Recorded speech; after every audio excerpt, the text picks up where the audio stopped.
Bienvenue dans ce nouvel épisode. Aujourd'hui, je reçois Doc Wilka, créateur de contenu dans le domaine de la manipulation. Avec lui, on va aborder plein de choses, son parcours, qu'est-ce qui l'a poussé à traiter ce sujet sur les réseaux sociaux, comment est-ce qu'il a fait pour passer d'inconnu à des millions de vues et des vidéos qui sont devenues virales, et comment est-ce qu'il fait pour monétiser son audience. On va parler également de l'amour. Pourquoi est-ce qu'il pense que l'amour, c'est quelque chose à bannir? On aura un petit débat sur ce sujet-là en fin d'épisode. Et puis, on va aborder plein d'autres choses. Donc, je t'invite à écouter jusqu'au bout. Alors, si tu apprécies ce podcast, de manière globale, si tu apprécies également cet épisode, n'hésite pas à me mettre 5 étoiles sur Apple Podcast ou sur Spotify, ou les deux, si tu as envie. Et puis, voilà, on se retrouve de l'autre côté. Et puis, je te souhaite un très bon épisode.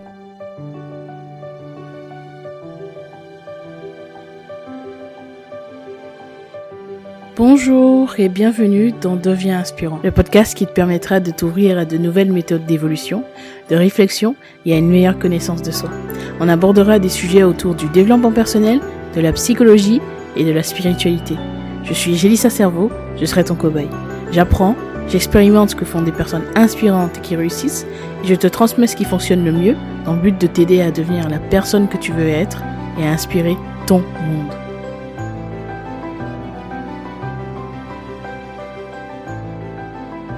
Salut Doc, Salut, comment tu vas? ça va super et toi? Ça va super. Ça me fait plaisir de te recevoir parce que c'est vrai que ton profil est différent des autres personnes que j'invite habituellement dans mon podcast. Mais je Mhm. trouvais ça intéressant de t'inviter parce que forcément je regarde un petit peu ton contenu et donc je pense que ça peut Ouais.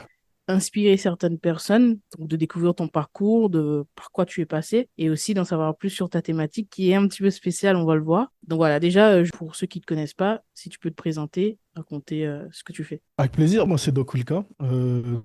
Donc je suis sur les réseaux sociaux depuis maintenant un an. On va dire que essentiellement mon topic sur tout ce qui est réseaux sociaux, donc mon sujet, ma niche, c'est tout ce qui est manipulation, psychologie au sens large du terme. Donc ça peut être dans les relations, mais également dans le monde du travail, etc. Donc c'est essentiellement ça que je fais sur les réseaux sociaux et j'essaie vraiment d'apporter ma touche et de faire au mieux pour divertir et en même temps informer les gens. Est-ce que tu peux situer un petit peu quand est-ce que tu as commencé à faire ça? Enfin, ça dépend parce que j'ai eu deux phases. J'ai eu la première phase où je suis allé sur les réseaux sociaux pour plutôt dénoncer une agression sexuelle dont j'ai été la victime. Oui. Et donc, du coup, j'étais pas encore en train de créer du contenu, mais j'avais juste posté sur TikTok et ça avait fait pas mal de vues, je crois 2 millions à l'époque. Oui. Et donc, ça m'avait déjà donné une énorme visibilité. Donc, il y a eu cette première phase. Et ensuite, il y a eu la deuxième phase où j'ai commencé à poster du contenu et c'était quelques jours plus tard où j'ai commencé à parler de pas mal de sujets comme le stoïcisme ou autres avant de vraiment m'ancrer sur la manipulation, la psychologie et tout ce qui s'ensuit. D'accord. Pourquoi avoir choisi la thématique de la manipulation? Bah, parce que c'était la thématique dans laquelle j'excellais. Bon, c'est pas quelque chose de commun, je l'admets, mais il est vrai que je me suis très vite intéressé à ce topic.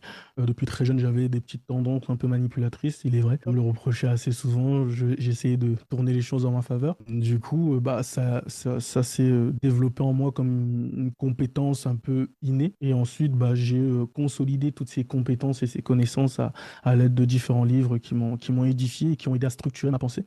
Et ensuite, bah, ça m'a paru, pour moi, je pense que les réseaux sociaux ne doivent pas seulement être un outil où on va mettre des blagues, ou etc., mais vraiment un outil où on peut édifier les autres et s'en servir comme quelque chose qui va aider aussi les autres dans leur vie. Et donc, je me suis dit que tout naturellement, si je dois rentrer dans cette démarche, je dois trouver quelque chose qui va aider et surtout quelque chose dans lequel je suis bon. Je ne veux pas parler de choses que je ne maîtrise pas parce que ça se sentira dans mon contenu. Et Ouais. c'est tout naturellement que j'ai opté pour la manipulation. Qu'est-ce qui t'a amené justement à avoir toutes ces connaissances en manipulation? Si on peut resituer, est-ce que c'était justement dans ton enfance, dans ton adolescence? Quels ont été les éléments qui t'ont permis de pouvoir développer ces compétences-là? Alors déjà, premièrement, l'une des compétences les plus importantes, c'est de comprendre l'être humain en face de toi. Dans la manipulation, c'est le b.a.-ba. Comprendre les autres, c'est la meilleure façon de pouvoir rentrer dans leur esprit, les emmener à faire ce que tu désires ou les aider. Et donc, cette compétence, pour moi, se développe quand tu sors de ta zone de confort et quand tu dois changer constamment d'environnement. La chance que j'ai eue, c'est que, étant jeune, je suis déjà né en Grèce, pas en France, et j'ai énormément voyagé. Et donc, du coup, j'étais constamment constamment dans l'optique de devoir casser mes amitiés préétablies pour devoir reconstruire d'autres amitiés dans d'autres pays, villes. Et ça demandait certaines compétences d'adaptation, de compréhension, de sensibilité, etc. Des compétences qui favorisent la compréhension et on va dire l'utilisation de la manipulation. Donc, à force, avec cette expérience-là de devoir voyager, constamment m'adapter, enfin Grèce plutôt, France, Suisse, etc., et tous ces pays où j'ai dû voyager, bah, ça m'a créé cette compétence naturelle à comprendre les êtres humains, les différentes cultures, les différentes manières de réfléchir. Et petit à petit, ça a été le socle, vraiment la base de mes compétences. Donc voilà. D'accord. Et comment était ton enfance? Tu l'as mentionné, tu es né en Grèce et aujourd'hui tu vis en France. On est bien d'accord? Oui, exactement. Oui, oui, bah, mon enfance a plutôt été tranquille. J'ai pas connu de réelles difficultés dans le sens où j'ai eu la chance d'avoir deux parents aimants qui m'ont bien éduqué. J'ai vécu de belles années où d'aisance financière où mes parents notamment mon père qui travaillait, qui était professionnel, footballeur professionnel, qui gagnait quand même bien sa vie. Donc du coup, j'ai connu pas mal d'années où vraiment financièrement, c'était vraiment bien et c'était la base et quelque chose de vraiment bien pour pouvoir grandir. Je trouve qu'un enfant qui ne grandit pas dans le besoin est un enfant qui peut s'épanouir beaucoup plus facilement et ça a été mon cas. Après, bon, il y a eu des années un peu plus compliquées, mais en règle générale, mon enfance a plutôt été agréable. Après, il y a eu des moments de tumulte, des moments où bon, je ne vais pas venir sur ça, je vais pas venir sur ce genre de sujet ici maintenant parce que j'estime que c'est encore trop privé. J'ai eu des moments où ça a été beaucoup plus compliqué, surtout au niveau du relationnel. Mais dans l'ensemble, l'enfance a quand même été, on va dire, euh, agréable. Je ne regrette pas mon enfance. D'accord. Et est-ce qu'il y a un élément, peut-être une déception ou une expérience dans laquelle tu t'es senti manipulé toi? Oh, pff, il y en a énormément, en vrai de vrai, il y en a énormément. Même récemment, là, par exemple, je traînais sur TikTok. J'aime beaucoup raconter cette anecdote parce que ça montre à quel point la manipulation est facile et que n'importe qui peut se faire avoir. J'en parle et beaucoup me voient comme un expert ou quelqu'un qui en parle vraiment très très bien avec une certaine compréhension et une certaine compréhension aiguë de la chose. Mais il faut savoir que bah, moi aussi, de temps en temps, je peux me faire manipuler comme n'importe qui. C'est le cas, par exemple, la dernière fois, j'étais en train de scroller sur TikTok et là, j'ai vu un père qui était triste en live et qui tenait son fils qui avait une anomalie au niveau de la boîte crânienne. Donc, du coup, moi, je fais un don, j'ai donné 30 euros pour l'aider, j'ai essayé de contribuer comme je pouvais. Donc, je continue à scroller et c'est pas que je vois, il y a le même live, quelques scrolls en bas. Donc, les deux étant en live, c'était juste deux personnes qui étaient en train de, on appelle ça, les jeunes appellent ça scammer, en gros arnaquer. Oui. Et donc, du coup, bah, là, je venais clairement de me faire manipuler, tu vois. Et bon, ça, c'est une anecdote parmi tant d'autres. Mais si je replonge à mon enfance, j'ai dû me faire manipuler pas mal de fois. Mais j'ai pas d'expérience, on va dire, d'expérience que je me suis dit, non, c'est ça. Je me suis manipulé pas mal de fois, mais j'ai pas d'expérience vraiment phare qui me vienne en tête. Il n'y pas d'expérience qui a été à l'origine de ton intérêt pour la manipulation. Parce que c'est vrai que c'est ce qui ressort souvent. La plupart du temps, les gens se demandent, notamment sur les réseaux, sur TikTok, est-ce que tu as vécu justement un événement qui a été à l'origine de ton intérêt pour la manipulation? Souvent dans les relations amoureuses, tu vois, dans les relations sentimentales, ils se Juste. disent, sans doute, on lui a brisé le cœur et c'est aujourd'hui pour ça qu'il crée ce contenu-là. Est-ce que, Ouais. est-ce que tu peux infirmer ou confirmer ça? Alors, j'infirme totalement. Non, je n'ai jamais vécu quelque chose une femme qui m'a brisé le cœur. Et en fait, ça me fait rire parce que c'est toujours un peu ce mythe de celui qui a été brisé et qui maintenant revient avec Ouais. cette aura vengeresse pour faire payer tout le monde. Non, pas du tout. Je n'ai eu aucune femme qui a eu l'impact suffisant pour me briser le cœur au point que je m'intéresse à la manipulation. Non, ça a toujours été quelque chose qui a été de l'ordre de la passion. S'intéresser aux choses, comprendre comment un simple être humain peut impacter un, voire plusieurs personnes en même temps, juste par le pouvoir des mots, du mouvement des corps, ou voilà, tu vois, c'est vraiment ça qui m'a vraiment intéressé. Mais il n'y a pas de. Je sais que pour le mythe, Oui, pour le storytelling, c'est génial. Mais non, ouais, tout à malheureusement, fait. j'ai pas ça. Ok, ça marche. Tu as un intérêt pour la psychologie, en fait, de manière large, Mhm. la psychologie humaine, comment fonctionne le cerveau humain peut-être et toutes Non, ces c'est choses-là. vraiment, enfin, oui, enfin, pour moi, par exemple, on m'a toujours dit, oui, Doc, tu devrais faire des études en psychologie, tu es vraiment bon, tu as des prédispositions, tu pourrais être un excellent psychologue. Pour moi, c'est pas parce que tu fais des études en psychologie que tu seras automatiquement bon en manipulation. Certes, la manipulation rentre dans le rouage de la psychologie, mais un psychologue n'est pas forcément bon en manipulation. Il est bon dans la compréhension humaine, mais ça s'arrête là. La manipulation, ce qui est passionnant avec ça, c'est exploiter les failles humaines, comprendre là où il faut tirer, comprendre là où il faut appuyer. Tu vois, ça, c'est un tout autre domaine. Tu vois ce que je veux dire? Ouais. C'est comme, pour donner un exemple, pour vulgariser la chose, c'est comme avoir le football à 11 et le futsal. Tu vois ce que je veux dire? C'est du foot, mais c'est pas le même sport, pas les mêmes prédispositions et pas les mêmes attentes. Donc tout à l'heure, tu as cité deux thématiques que tu traites, donc les relations amoureuses et le professionnel. Pourquoi être resté sur ces deux thématiques en particulier? Tout simplement parce que c'est les deux thématiques qui intéressent le plus les gens en règle générale. Les trois thématiques qui intéressent le plus les gens, c'est la santé, le relationnel et l'argent, d'accord? Et les deux seuls endroits sur les trois où tu peux utiliser la manipulation, c'est l'argent, donc tout ce qui est boulot professionnel, aspect professionnel, et l'aspect relationnel, donc tout ce qui est relations amoureuses, amicales, etc., etc. Tu peux pas utiliser la manipulation sur la santé. Tu vas pas manipuler la santé elle-même pour être en bonne santé. C'est pas possible.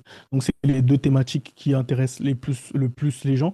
Et c'est les deux thématiques qui fit parfaitement avec la manipulation. Donc, c'est tout naturellement que je me suis intéressé à ces deux thématiques. Et surtout où j'avais aussi pas mal de compétences. Aujourd'hui, tu as plus de 800 000 abonnés sur TikTok. C'est quand même énorme. Et comme tu le disais, ça fait pas si longtemps que ça que tu t'es lancé. Selon toi, qu'est-ce qui fait que ça a fonctionné aussi bien pour toi? Sachant que t'es pas le seul à traiter de la thématique de la manipulation. Tout à fait. Alors, ce qui a bien fait, enfin, ce qui a fait que ça a bien fonctionné pour moi, c'est tout simplement, je pense, l'authenticité. J'ai pas cherché à tricher, j'ai pas cherché à parler d'un sujet que je ne maîtrisais pas. Et ça se ressent dans mes vidéos quand j'en parle, ma façon de m'exprimer, la façon de parler des choses. Tu sens que ce n'est pas un copier-coller de quoi que ce soit. Tu sens que c'est authentique. Tu sais que la personne maîtrise son sujet. La deuxième chose qui fait aussi que ça a fonctionné pour moi, c'est tout simplement l'originalité. Certes, je n'étais pas le seul à en parler, mais j'étais le seul à en parler de cette manière aussi bien expliqué, bien détaillé, avec un code couleur, etc. J'avais aussi, pardon, enfin, j'ai aussi un personal branding fort.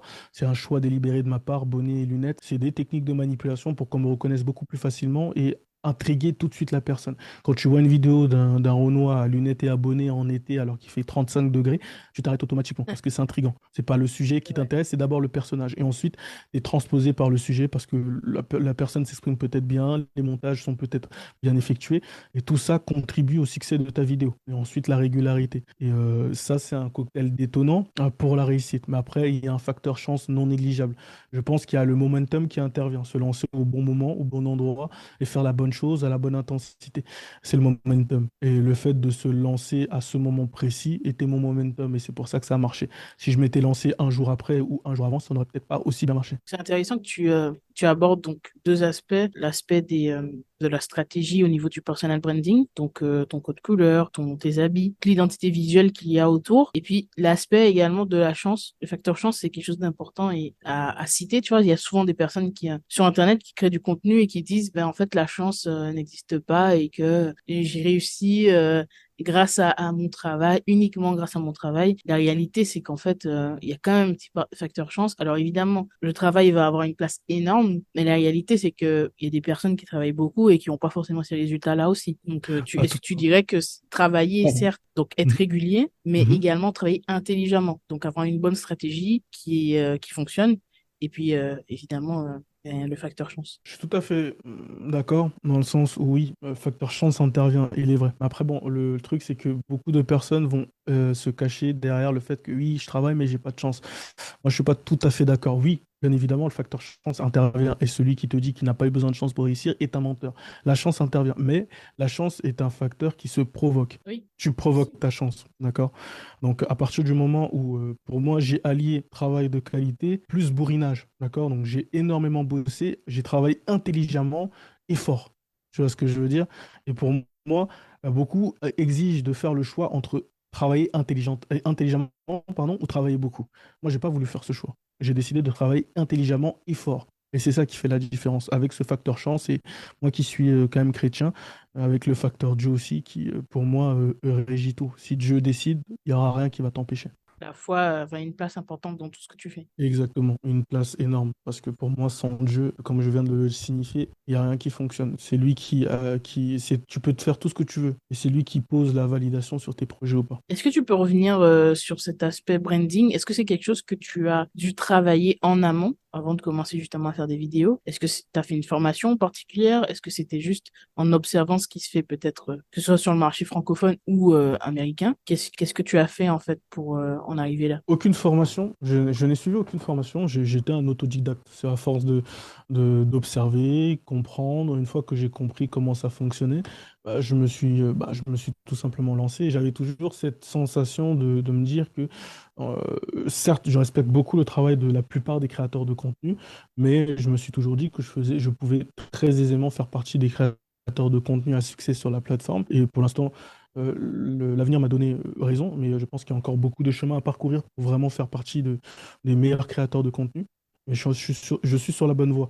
Et pour répondre à ta question simplement, donc il y a le fait d'avoir observé, mais surtout le fait d'avoir pratiqué. Et je pense que ça fait la différence. Il y a la théorie et il y a la pratique. Et le fait de pratiquer, pour moi, c'est la meilleure des écoles. Souvent, on peut observer dans tes propos ou dans tes lives que tu as des propos ou en tout cas tu traites de certains sujets qui sont assez controversés. Et pour certaines personnes, ça peut même paraître un petit peu, entre guillemets, choquant, tes prises de position. Est-ce que c'est un choix conscient ou est-ce que c'est assez naturel pour toi d'être un peu clivant? Ah ouais, c'est ma personnalité. En fait, je fais pas semblant et c'est pour ça que aussi ça marche pour moi, c'est que je ne joue pas à un rôle dans le sens où Doc Wilka et moi, dans la vraie vie, c'est la même personne. Ça veut dire que ce que je fais en live, ce dont je parle, ce dont je traite, c'est des sujets dont j'aime bien parler dans la vraie vie. Et j'ai aucune difficulté à l'aborder en live, tu vois. Et c'est beaucoup plus facile. Du coup, c'est plus un trait de ma personnalité, le fait de ne pas avoir peur de la confrontation, du débat. J'adore ça, débattre, échanger les idées. Je trouve que l'ajout verbal, je trouve en un sens que c'est quelque chose de magnifique. Le fait de pouvoir échanger et de se battre avec les mots et avec l'esprit et de ne pas mettre en avant la force du point, mais plutôt la force de l'esprit. Je trouve ça vraiment très beau. Et du coup, c'est pour ça que j'adore les débats. Et en ce sens-là, effectivement, je n'ai pas de crainte à me mettre dans des positions un peu délicates ou dire les choses telles que je les pense, parce que pour moi, c'est très important d'être authentique. Ça se ressent dans ton contenu si tu es authentique ou pas. Et j'essaie vraiment de donner énormément d'authenticité à ceux qui me suivent et à ceux qui apprécient ce que je fais. Donc, être dans la controverse, c'est moi. C'est ma personnalité, j'ai pas de souci avec ça. Ok, donc c'est naturel pour toi. Mais Bah, totalement. ce qu'on observe avec les créateurs de contenu et notamment les personnes qui traitent des relations amoureuses, on voit que ce qui fonctionne quand même beaucoup en ce moment, c'est justement les personnes assez clivantes qui ont justement ces propos controversés. Pour donner un exemple, Alexis Chance, je pense que tu connais. Lui, il a justement réussi entre guillemets, percer en partie, hein. On sait que il s'est fait connaître grâce à ces propos-là aussi. Est-ce que tu penses que le fait d'être clivant, ça t'avantage pour te faire connaître sur les réseaux sociaux aujourd'hui? En fait, il y a être clivant et clivant. Il y en a qui sont clivants mais en disant beaucoup de merde et ils percent et c'est tant mieux pour eux. Petite pause juste pour te rappeler que si tu apprécies ce podcast, tu peux même mettre 5 étoiles sur Apple Podcast ou sur Spotify. Ça permettra à d'autres personnes de le découvrir. Je te remercie d'avance. Et il y en a qui sont clivants par les sujets qu'ils abordent. Tu vois, et ça, c'est totalement différent. Par exemple, moi, je suis clivant, mais par le sujet que j'aborde, parce que la manipulation fait partie de notre société, c'est un fait. Ça ne fait pas plaisir à l'entendre, mais ça fait partie intégrante des interactions humaines. Et il y a ceux qui le comprennent, en tirent parti et s'élèvent dans la société, et ceux qui veulent rester dans l'ignorance et rester on va dire, dans une sorte de, de déni et qui ne vont pas et qui vont rester voilà sur leur position et camper sur leur position et leur façon de réfléchir, tu vois. Donc alors bien évidemment qu'être controversé aujourd'hui ça attire beaucoup plus l'attention, aller à contre-courant, il est clair que c'est un réel avantage quand c'est intéressant et quand les choses qui sont dites sont pertinentes. Les impopulaires opinions ou le fait de dire tout haut ce que les gens pensent tout bas, je trouve ça beau et je trouve ça courageux. D'accord? Mais le problème, et ce que j'essaye d'éviter s'il y a des gens qui écoutent ce podcast, je n'aimerais pas que, à la suite de ce que je dis, les gens se lancent dans dire tout et n'importe quoi juste pour avoir des vues. Non, Oui. c'est important de rester cohérent dans ses propos et de dire des choses, certes, qui sont dures à entendre, mais qui sont réelles. Pas des choses qui sont stupides et qui n'ont que pour objectif de gratifier enfin, ta personne et te croire au-dessus des autres. Ça, non. Oui, juste être dans l'ego pour être dans l'ego, finalement. Exactement. Tu C'est ça. préfères, c'est plutôt être dans l'honnêteté radicale plutôt que de devenir une caricature de soi-même. Exactement, c'est tout à fait ça. C'est exactement ça. Et malheureusement, il y en a pas mal, pour ne pas citer de noms, qui sont plus dans la caricature d'eux-mêmes que dans le réel bien fondé de leurs propos. Ok, ça marche. Aujourd'hui, comme on l'a abordé, vu que tu abordes ces sujets qui sont pas forcément faciles, tu dis justement certaines choses, comme tu disais, des vérités que les gens n'osent pas forcément dire. Forcément, tu as aussi les critiques. Tu as plus de 800 000 abonnés, tu es exposé. Comment est-ce que tu fais pour gérer le regard des autres et justement les critiques, les haters, etc. Je les regarde pas. D'accord. Je les regarde pas, j'en ai un peu rien à... Tout honnêteté pour rester poli. Je sais de quoi je parle, premièrement. Je sais qu'est-ce que j'apporte, deuxièmement. Donc les haters, pour moi, n'ont aucun intérêt. Tu vois ce que je veux dire? Ce que je raconte, c'est des choses qui sont intéressantes, je le sais. C'est des choses qui aident des gens. J'aide des milliers de gens chaque jour, sans même avoir contact avec eux. J'ai des gens avec qui j'ai contact que j'aide à travers des messages, etc., etc. Donc, je n'ai rien à prouver à qui que ce soit. Si quelqu'un a des doutes, tant mieux. Mais les haters, moi, je ne les regarde pas. Et je pense que n'importe quelle personne qui veut créer du contenu, qui veut se lancer dans un domaine qui fait partie de ses centres d'intérêt, ne devrait pas du tout regarder les haters. Parce que peu importe ce que tu feras, il y aura toujours quelqu'un pour te dire que ce n'est pas bien, que ce n'est pas moral, que c'est nul, que ce n'est pas intéressant, etc. Parce que les gens aiment projeter leur propre inactivité sur toi. Mhm. Vu qu'ils ne sont capables de pas faire grand, vu qu'ils ne sont capables de faire, littéralement, ils sont capables de ne rien faire, ils vont préférer empêcher les autres d'avancer que de Exactement. eux-mêmes se remettre à question et faire quelque chose de productif. Donc, une fois que tu le comprends, les haters, limite, c'est un plaisir. J'adore, je sais pas si tu as déjà été dans un de mes lives, mais j'adore, dès que je joue avec Oui. quelqu'un qui est en opposition avec moi, faire monter cette personne et montrer aux yeux de tous à quel point ses arguments sont fallacieux et ridicules. Je prends un malin plaisir et chaque fois, je m'en retrouve toujours gagnant. Pourquoi? Parce que les haters sont dans la détestation sans fondement. Ouais, c'est purement émotionnel. Enfin, Ouais. c'est purement émotionnel. Et ils ont rien contre toi de tangible. Ils sont juste là pour ne pas t'aimer, juste pour ne pas t'aimer. Mm. Et ça, tu ne peux rien faire malheureusement. Tu ne peux pas plaire à tout le monde. C'est intéressant ce que tu disais tout à l'heure sur le fait que les gens projettent justement leur inactivité, leur manque d'audace, leur manque de courage. Je pense que bien souvent, justement, ces haters-là, ce qui leur fait mal, c'est de se dire que quelqu'un ose faire quelque chose et qui parfois n'est pas forcément en accord avec leurs valeurs, tu vois. Mais cette personne réussit à faire quelque chose. Cette personne réussit à parfois même s'extirper de sa situation. Par exemple, une personne qui a connu la pauvreté, la galère, etc., qui arrive à sortir de cette situation grâce aux réseaux sociaux, grâce à l'exposition. Je pense que ça les dérange parce qu'ils se disent, mais en fait, moi, je fais des choses qui me semblent correctes, des choses qui me semblent honnêtes, mais pourtant, Mhm. je n'ai pas ce succès-là. Donc, je pense que ça, ouais, à travers ce que tu fais, tu déranges, en fait. Tu déranges les gens qui n'osent pas. Parce qu'en réalité, les personnes qui font, et c'est un truc que je répète souvent pour les personnes qui ont très peur de se lancer par peur du regard des autres, c'est qu'en réalité, les seules personnes qui vont te pointer du doigt et te critiquer sont des personnes qui ne font rien. Les personnes Exact- qui font sont trop occupées à faire des choses, en fait. Les personnes qui Exactement. créent, qui osent, bah, ils sont occupés, ils ont des choses à faire, ils ont des vies à construire. Donc, c'est pour ça que c'est important. Mais C'est c'est tout à fait ça. intéressant parce que, oui, dis-moi. Non, non, non, c'est tout à fait, non, tu as totalement raison, il n'y a rien à rajouter. Cette confiance en soi, est-ce que c'est quelque chose qui a toujours été présente depuis très longtemps chez toi, depuis l'enfance, l'adolescence, ou est-ce que c'est quelque chose sur lequel tu as dû travailler avec le temps? Oui. C'est une excellente question. D'aussi loin que je m'en souvienne, j'ai toujours été quelqu'un qui a eu beaucoup de confiance en moi. Donc non, je l'ai pas réellement, enfin non, quoique je mens. Non, non, je suis un petit mytho. Dans ma période, dans une certaine période en Grèce, enfin, c'est pas que je manquais de confiance en moi, c'est que je voulais rendre ma confiance à toute épreuve. En fait, il y avait certains domaines où j'étais confiant, d'autres domaines où je perdais toute confiance. Et je ne D'accord. voulais plus ça. Donc, du coup, j'ai énormément travaillé pour pouvoir être confiant en tout moment et en tout lieu et ne jamais douter de mes capacités, peu importe l'échec. J'étais quelqu'un qui avait beaucoup confiance, mais un simple rien pouvait déstabiliser un peu cette confiance et me remettre à mal parce que je suis quelqu'un qui ne veut pas rester dans la complaisance, tu vois. Et Mm. c'est très important d'avoir confiance en soi, mais il faut pas que la confiance en toi t'empêche d'évoluer. Et c'était cette juste balance que j'essayais de trouver entre le fait d'avoir confiance en moi et d'être sûr de ce que je fais, mais aussi de ne pas trop avoir confiance pour parfois, quand je fais quelque chose de pas bien, bah, être capable de me remettre en question, tu vois. Et Ouais. parfois, je forçais sur la remise en question et je stabilisais pas ma confiance. Et parfois, je forçais sur la confiance et je stabilisais pas la remise en question. Ce qui m'empêchait d'être totalement optimal.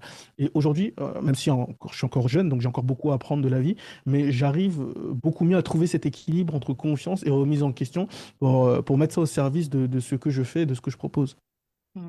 En gros, tu privilégies l'honnêteté envers toi-même. Encore, encore une fois, c'est un petit peu ce qu'on disait, l'honnêteté radicale, en fait. Oser se dire Ouais, qu'on n'est pas bon, oser se dire qu'on a besoin de travailler quelque chose, oser se c'est dire ça. qu'on... Exactement ça, c'est totalement ça. Ouais, l'honnêteté, pour moi, l'honnêteté doit primer surtout.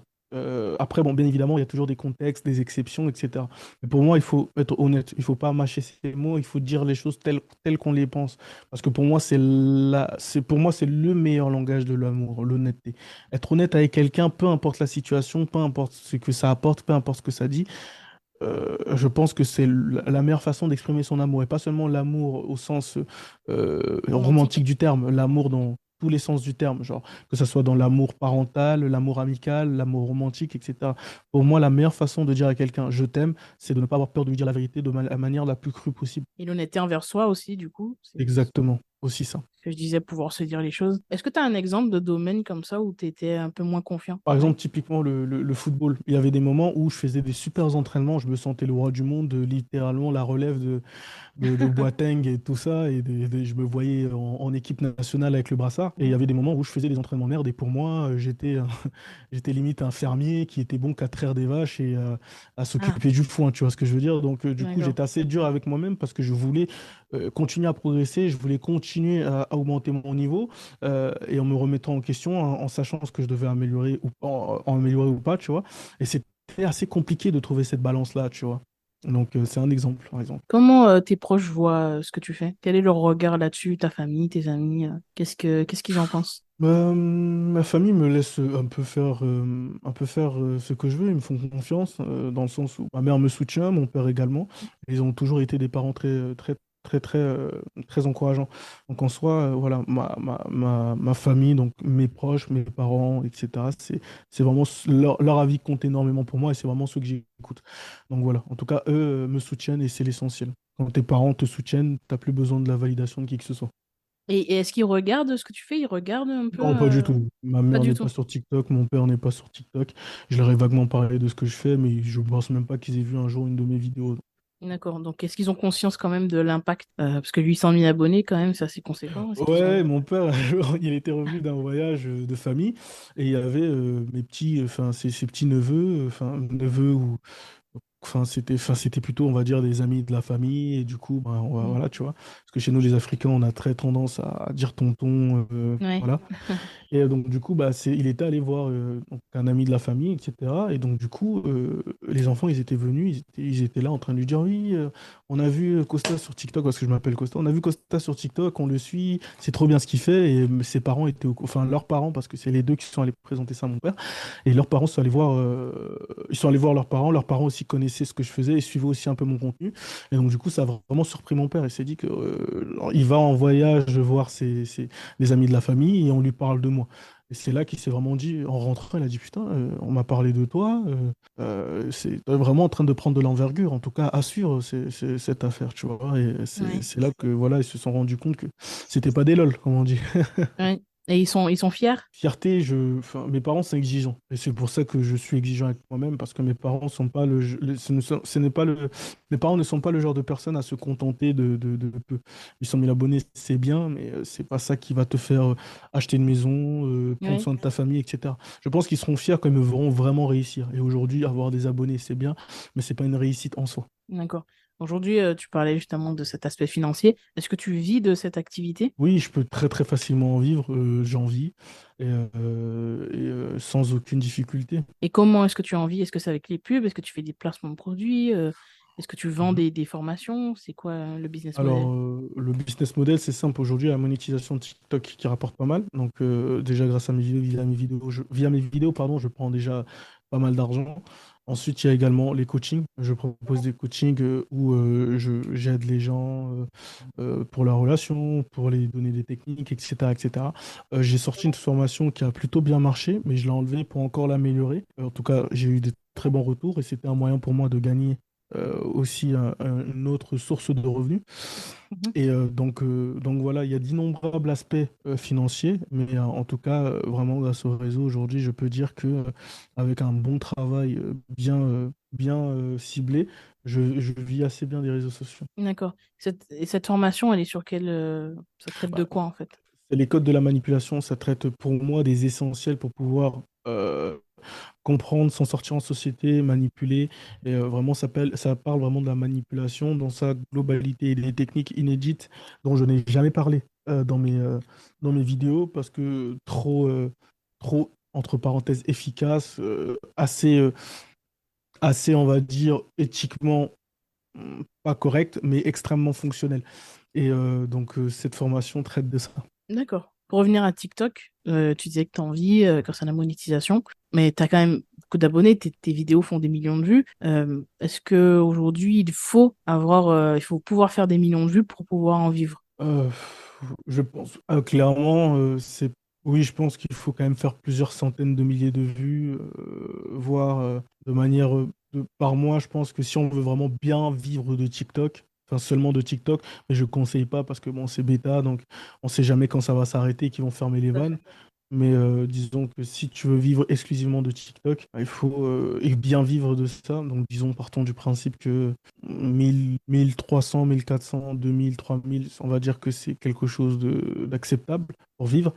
Il faut tourner autour de 5, 6, 7 millions de vues. Tout dépend aussi du RPM, donc du revenu moyen par vue. Il faut être capable en un mois de faire 6 à 7, 8 voire 9 millions de vues pour bien vivre juste avec TikTok. Je conseille pas de rester uniquement sur TikTok et c'est ce que tu as fait parce que tu voulais pas être tributaire d'une plateforme. Comme tu disais, ces plateformes-là peuvent disparaître, ton compte peut sauter. Et qu'est-ce qui fait que tu t'es orienté vers le coaching et la formation? Qu'est-ce qui fait que tu as choisi ces positionnements-là en particulier? Bizarrement, c'est naturellement. Enfin, les gens, ils aimaient mon contenu, donc beaucoup m'ont demandé des coachings, puis ont été prêts je voyais des messages style, oui, Doc, s'il te plaît, fais des coachings, je serai prêt à te payer pour ça, s'il te plaît, je veux vraiment apprendre de toi.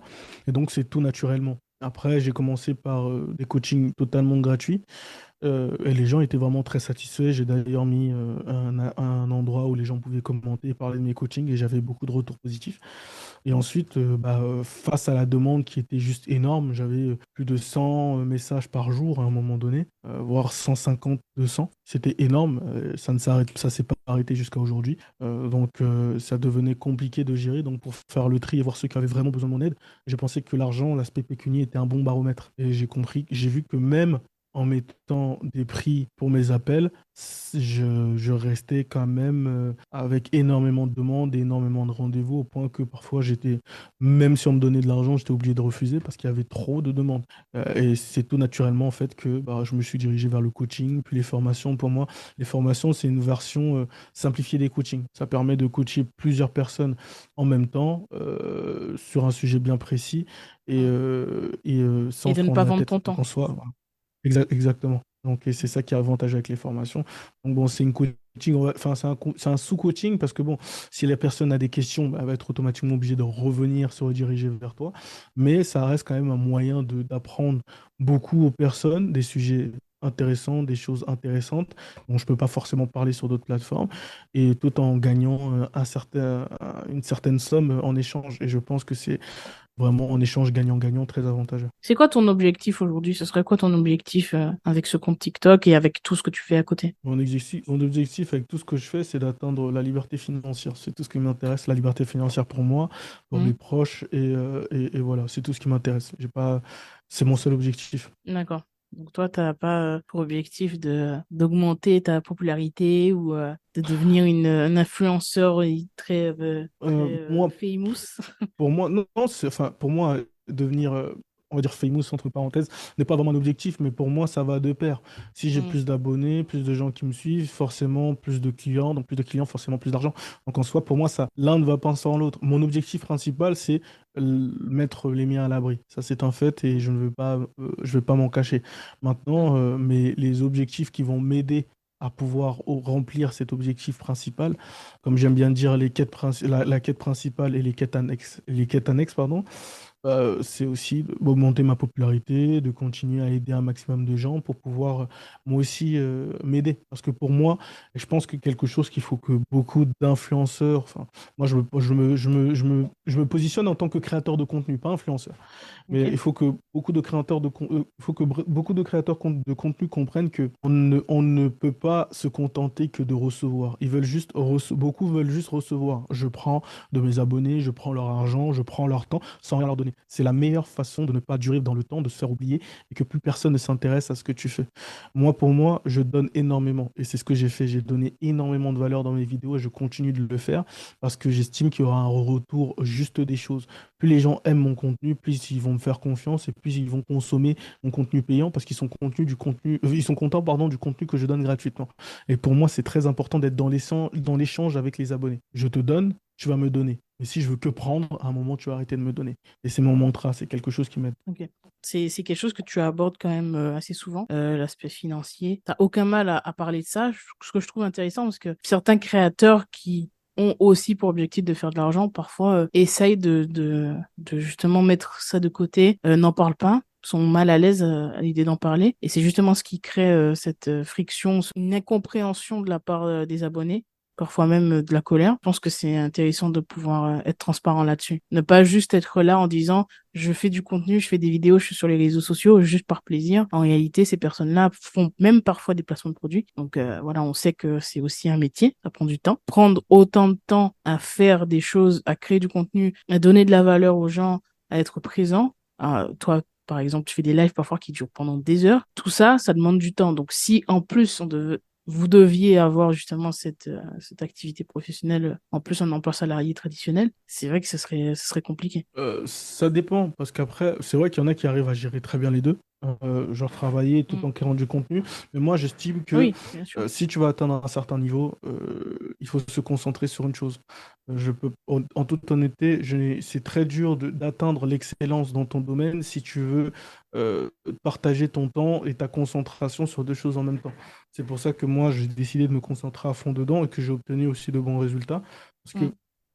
je me suis pas contenté on va dire, de créer un peu de contenu ici et là et de continuer à travailler. J'en ai fait littéralement mon objectif. Pour moi, c'était je dois réussir dans ce domaine. Et pour moi, j'ai pas encore réussi, hein. Pour moi, 800 000 abonnés, c'est peu. Je peux viser 1, 2, 3, 4 millions. Je peux viser 5, 6, 7, 10 000, 20 000, 30 000, 100 000 euros, 100 000 euros de revenus par mois. Pour moi, il n'y a pas de limite quand tu te donnes à fond dans quelque chose et que tu le fais bien. Pour moi, j'ai pas de mal à en parler tout simplement parce que moi, je suis dans la manipulation. Et l'une des choses que j'essaie de faire, c'est d'être un manipulateur honnête. Vous parlez de manipulation, vous parlez des techniques que je maîtrise, que je connais, mais en étant totalement transparent avec vous. Et comme je t'ai dit tout à l'heure, je pense que c'est ça aussi qui fait un peu mon succès, entre parenthèses. Le fait que je suis totalement transparent avec mes abonnés, ils connaissent mes intentions, ils savent pourquoi je suis là, et ils savent pourquoi je me donne autant à fond. Et ils aiment ça. Et moi, en fait, j'essaie de me comporter comme le créateur de contenu que j'aurais adoré suivre. Et j'aurais adoré suivre quelqu'un qui est totalement honnête, transparent, qui me dit les choses clairement, qui me dit les vérités que j'ai pas envie d'entendre et qui n'a pas peur de se mettre dans des positions inconfortables. Et c'est exactement ce que j'essaie de représenter. Et c'est pour ça que j'ai pas de mal à faire le contenu que je fais, j'ai pas de mal à être controversé et j'ai surtout pas de mal à parler d'argent. Parce qu'en soi, à la fin des temps, à la fin des temps, non, pardon, à la fin, À la fin de la journée? pardon. À la fin de la, oui, à la fin de la journée ou à la fin à la fin des choses, ce qui aujourd'hui nous permet de vivre décemment, de faire ce qu'on a envie de faire, c'est l'argent. Et dire aux gens sur les réseaux sociaux, non, moi, je suis là vraiment que par l'amour, hein. J'ai pas envie d'argent, Par non, vraiment. altruisme. Oui, je suis là pour vous, hein, les filles, je fais ça. Vous mentez. Vous êtes des menteurs, on le sait, on vous voit. Tu vois. Donc voilà, et moi, j'ai pas envie de rentrer dans ça. Et puis, c'est clair, et on sait très bien que la plupart des gens sont aussi là pour ça. Pas uniquement, hein, tu peux être là parce que tu veux transmettre, parce que c'est pas forcément facile pour tout Ah le oui, monde. totalement. Oui, Et, ça c'est mais clair. aussi pour cet aspect financier, parce que, Bien évidemment. comme je disais, ton temps, il est limité. Si tu consacres, je sais pas moi, 5 heures par jour à ton activité et qu'en plus tu as un emploi, c'est vrai que c'est pas forcément facile. Tu vas peut-être être plus facilement fatigué, tu auras peut-être moins d'énergie pour ce projet. Alors qu'en fait, si tu arrives à monétiser ce projet, en fait, tout ton temps est consacré à ça, donc tu es beaucoup plus efficace, je pense. Totalement. Même si, bien sûr, c'est possible de faire les deux, mais jusqu'à quand? C'est la question. Aujourd'hui, comme tu disais, tu crées beaucoup de contenu, tu fais beaucoup de live. Est-ce que tu regardes le contenu des autres également, que ce soit des personnes dans cette thématique précise, mais de manière plus large? Et où est-ce que tu trouves ton inspiration pour Je les idées de vidéos? Très bien, excellente question. Alors, bien sûr que je regarde le contenu des autres, mais pas forcément dans ma thématique, parce qu'aujourd'hui en France, quelqu'un qui traite de la manipulation comme je le traite, il y en a pas énormément, on n'est pas 100 000 dans cette niche. Donc, je ne m'en vois pas beaucoup. Il y a Tindermania, super gars avec qui j'ai eu l'occasion de faire des lives et discuter, qui traite de la manipulation, qui le fait également bien, mais c'est tout. Sinon, le reste, c'est soit des petits créateurs, soit sinon, malheureusement, je ne les connais pas. Donc, je ne peux pas, enfin, c'est pas que je ne veux pas, c'est juste qu'il n'y a pas beaucoup de créateurs de contenu qui parlent de ça. Maintenant, il y a une vague de créateurs de contenu qui font, en fait, qui mêlent IA. En fait, en gros, ce qu'ils font, c'est qu'ils prennent des images, enfin, ils génèrent une image via Midjourney ou ces générateurs d'images, Ouais. et ensuite, ils prennent une voix, et en fait, eux, ce qu'ils font, c'est qu'ils traitent de la manipulation, mais en fait, ils prennent mon contenu à moi pour faire leur vidéo. Ah Donc, du oui, coup, quand je les regarde, c'est comme si je me regardais moi-même, en fait. Donc, en soi, ça n'a pas d'intérêt.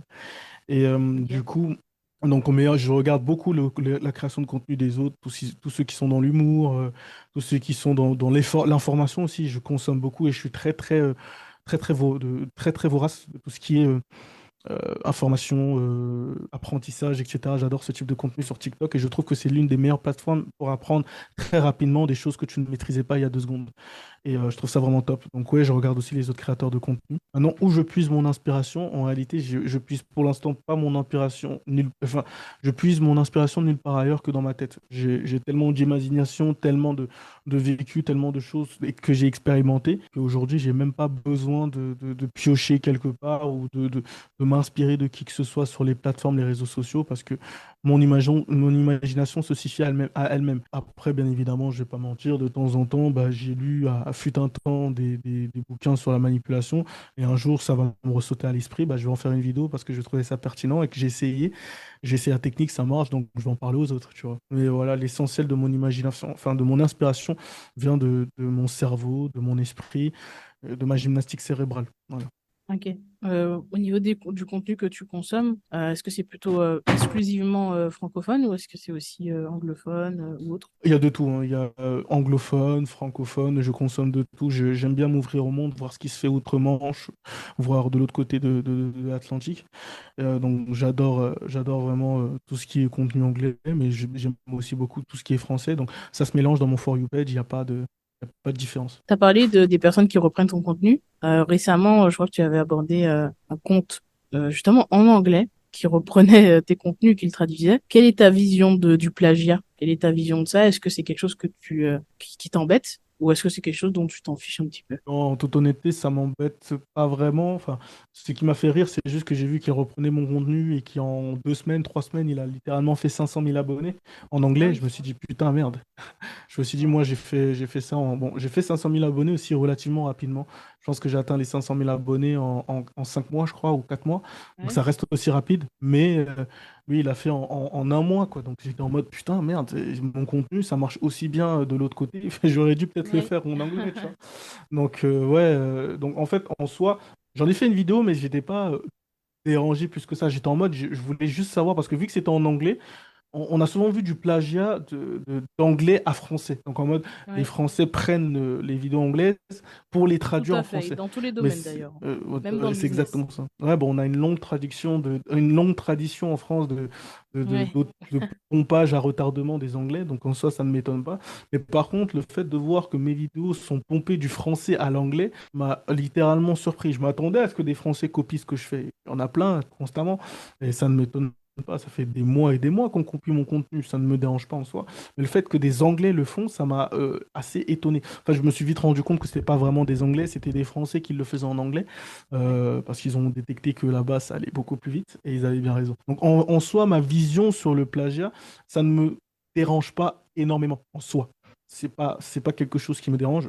C'était juste étonnant, ça m'a fait rire sur le coup. Mais en soi, c'est pas quelque chose qui me dérange. Ça prouve juste que je fais un travail de qualité et que bah, on copie pas de la médiocrité. D'accord? On va pas, il y a pas, il y a des répliques de Louis Vuitton, il y a des répliques de, on ne réplique que les choses qui ont de la valeur. On ne réplique pas n'importe quoi. Tu vois ce que je veux dire? Donc pour tout simplement pour dire attention, je dis pas que mon travail c'est Louis Vuitton, je sais pas quoi. Attention, ça peut être très mal, très Oui, mal mais compris. ça fonctionne. Et, Mais voilà, c'est juste pour dire qu'en gros, on ne copie que des choses qui ont de la valeur à nos yeux et qui en valent la peine, tu vois. Donc pour mm, moi, c'est même plutôt quelque chose de gratifiant. Ça signifie que mon travail est de qualité et que je dois continuer à persévérer parce que je plais et il y a vraiment quelque chose à faire dans ce sens. ouais, tout à fait, je suis d'accord avec ça, hein. Si on te copie, si on te plagie, c'est parce que finalement tu as laissé ta trace. C'est que t'es pas complètement invisible, finalement. Exactement. Mais le C'est ça. seul cas où ça, je trouve ça un peu dérangeant, c'est quand une personne qui a beaucoup de succès, qui a une grosse visibilité, plagie le travail d'une personne et se réapproprie, en fait, c'est d'une personne qui n'a pas du coup beaucoup d'abonnés et se réapproprie son contenu ou c'est son idée, son concept. Ça, je trouve ça dommage, c'est un peu malhonnête. Mais dans le cas où c'est une personne très connue qui a justement tout un tas de petits créateurs qui reprennent, ça, on va dire que tout le monde sait d'où ça vient, en fait, finalement. Alors que dans l'autre sens, on ne sait pas forcément d'où ça vient. Et la personne qui, justement, a moins d'abonnés se fait un peu voler son idée. Après, moi, je vais pas te mentir, en fait, pour moi, le monde est, enfin, j'adore cette expression, mais elle est réelle. Le monde est méchant. Donc, ça veut dire qu'aujourd'hui, moi, honnêtement, ça ne me choque pas. Moi, en tant que petit Ouais. créateur, oui, ça me ferait chier qu'un gros créateur prenne mon idée. Mais ça fonctionne comme ça partout. Tu vois les grosses boîtes qui prennent les idées de petites boîtes, qui rachètent les petites boîtes, bref, en fait, tu vois que les gros, dans tout, littéralement tous les domaines de la vie, tu vois les gros qui profitent des petits. Donc, soit tu es intelligent, tu nages là où il n'y a pas de gros, tu grossis pour après concurrencer les gros. Soit sinon, tu nages où il y a les gros, et Ouais. soit tu les évites, soit sinon tu te fais bouffer. Et ça, c'est dans tous les domaines de la vie, malheureusement. Et pour moi, être énervé contre ça, oui. Mais en fait, le truc, c'est que peu importe ce que tu vas faire, ça va toujours fonctionner de cette manière-là. Tu vois ce que je veux Oui, dire? tout à Donc, fait. faut juste l'accepter, en fait. C'est chiant, je peux l'admettre, je peux le reconnaître. D'ailleurs, moi aussi, j'ai été dans cette position de petit créateur où j'ai vu pas mal de mes idées qui ont été pompées par un plus gros créateur que moi. Mais tout ce que je me suis dit, c'est quoi? Soit je me plains, je crie, etc. Soit sinon, je me mets dans cette position où je deviens un plus gros créateur que les créateurs qui m'ont pompé mes idées.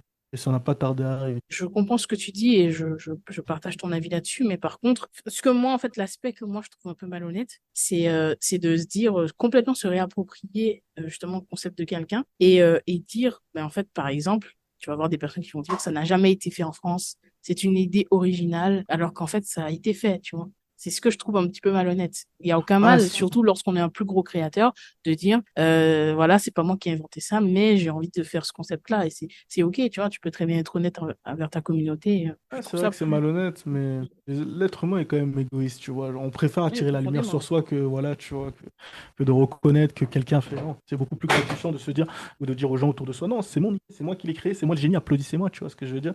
C'est comme Ouais. pareil avec celui qui copie mes idées en anglais, mes idées et mes sujets de vidéo. Et d'ailleurs, il y a des gens, quand j'ai fait cette vidéo, qui ne comprenaient pas. J'ai eu des gens qui disaient, oui, mais non, mais toi, tu l'as pris d'où ces techniques de manipulation dans des livres, donc pourquoi tu te plains? Toi aussi, tu copies de quelqu'un. Non. Là, quand je fais une vidéo, il y a un script. Le script, je le copie de nulle part. C'est moi qui mets Ouais. les expressions, qui mets les mots comme ça parce que je sais que ça va impacter, ça va énormément impacter, etc., etc. Je sais pourquoi je fais ça. Le script, il me prend du temps à créer. D'accord? Donc, que tu prennes la technique de manipulation, il n'y a pas de problème. Tu peux en parler, il y en a plein qui parlent des techniques de manipulation. Mais par contre, que tu reprennes mon script à l'identique, sans rien changer, et que tu le traduis, c'est là où ça me fait rire, tu vois. J'ai eu un exemple très palpable où j'avais fait un script parfait pour une technique de manipulation. En France, ça avait fait, je crois, pas plus de 200 000 vues pour quelques milliers de likes. Mais par contre, en Angleterre, le même script qu'il a pris sans rien changer, ça fait 1 million de likes. 1 million de likes, pas 1 million de vues. 1 million de likes. Donc, tu imagines le nombre de vues. Tu vois ce que je veux dire? Même script. Donc, c'est là que je me suis dit, ah ouais, d'accord. Donc, peut-être en fait que je suis un génie dans le mauvais bocal, tu vois. Ouais, Donc, ouais, euh, je donc comprends. voilà. Donc, là où je voulais en venir, c'est parce que pourquoi j'ai pris cet exemple, c'est tout simplement pour dire que plagier, enfin, prendre l'idée et la refaire à sa sauce, ok. Oui.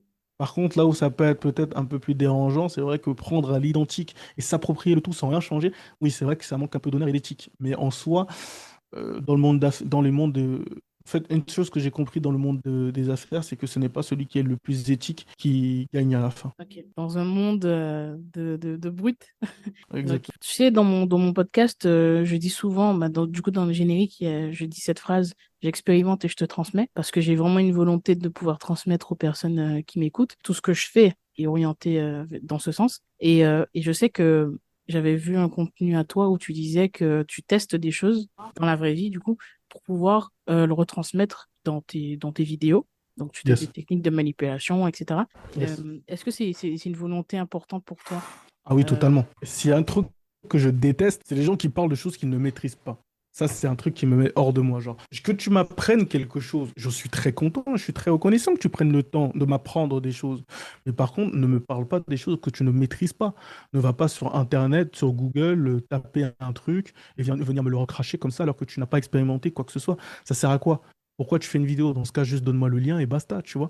Moi, j'accorde vraiment beaucoup d'importance à expérimenter les choses. Parce que quand tu expérimentes, non seulement tu es beaucoup plus, on va dire, beaucoup plus à même à m'en parler de la meilleure des manières, puisque tu sais de quoi tu parles, tu l'as expérimenté, donc tu peux me retransmettre ça de manière fidèle. Tu vois ce que je veux dire? Genre, pour moi, c'est vraiment très important d'expérimenter. Après, bon, je ne crache pas sur ceux qui ne le font pas. Ils ont tout à fait le droit. S'ils aiment comme ils aiment ça, ils ont le droit. Mais moi, à titre personnel, j'accorde beaucoup d'importance à expérimenter mes techniques de manipulation, voir que ça fonctionne vraiment bien avant de recracher. Parce que c'est des techniques que d'autres vont utiliser et on me fait confiance. Donc c'est important de rétribuer cette confiance avec le fait que quand ils testent la technique et que la technique fonctionne. Et que bon, même si ça ne fonctionne pas, même si ça ne fonctionne pas à cet instant T, ils vont pas se dire non mais Doc, il raconte de la merde. Ils vont plutôt se dire bon, ça n'a pas marché là, mais il y a plein d'autres vidéos où Doc il a parlé, ça a fonctionné. C'est juste que peut-être c'était pas la bonne situation, le bon moment, le bon endroit, etc., etc., tu vois. Mais pour moi, l'expérimentation est primordiale pour pouvoir transmettre fidèlement ce que tu as envie de transmettre à ta communauté. Pourquoi ne pas avoir fait le choix, comme d'ailleurs certains créateurs dans ce domaine, de te filmer en mise en situation, tu vois, en train de justement utiliser tes techniques, notamment dans le cas de la manipulation dans le domaine sentimental. Pourquoi ne pas faire le choix de montrer justement cette application des techniques Parce, que tu parce que la transmets? plupart de ceux qui font ça payent. La plupart de ceux qui font ça payent des figurantes, payent des gens pour faire ça, pour rendre ça authentique.